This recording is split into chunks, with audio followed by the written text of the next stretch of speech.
जरूर, यहाँ एक डरावनी कहानी है।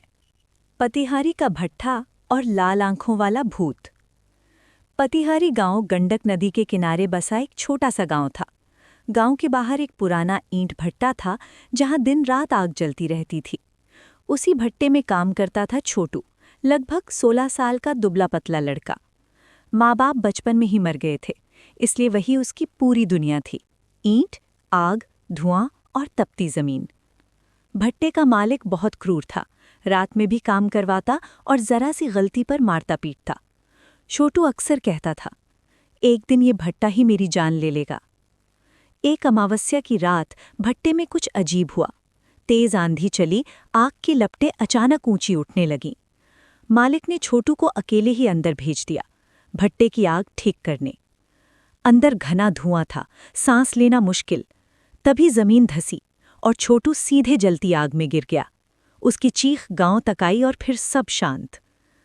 सुबह भट्टे के पास सिर्फ जला हुआ कंगन और एक अधजला पैर मिला। पुलिस आई, कागजी कार्रवाई हुई और भट्टा कुछ दिनों के लिए बंद कर दिया गया। लेकिन कहानी यहीं खत्म नहीं हुई।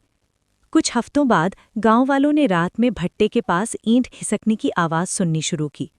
कभी किसी ने देखा आग के पास एक काला साया खड़ा है, कभी किसी को लगा कोई फुसफुसा रहा है। मालिक, मालिक। एक रात नया चौकीदार आया। उसने सोचा ये सब अफवाह है। आधी रात को उसने देखा भट्टे की बुझी हुई आग अपने आप जल उठी और आग के बीच खड़ा था छोटू। उसका आधा शरीर जला हुआ था, चमड़ी पिघली हुई और आंखें लाल, अंगारों जैसी। वो बिना चलने के जमीन पर सरक रहा था। चौकीदार भागना चाहता था पर पैर जकड़ गए। छोटू ने सिर उठाया और कहा, मुझे जलाया, अब तुम जलोगे। सुबह चौकीदार का जला हुआ शव भट्टे में मिला। इसके बाद एक एक करके भट्टे से जुड़े लोग मरने लगे। मालिक, मुंशी, दलाल, सबके शरीर जले हुए, लेकिन आग का कोई निशान नहीं। आज भी पतिहारी गांव में कोई सूरज ढलने के बाद उस भट्टे के पास नहीं जाता।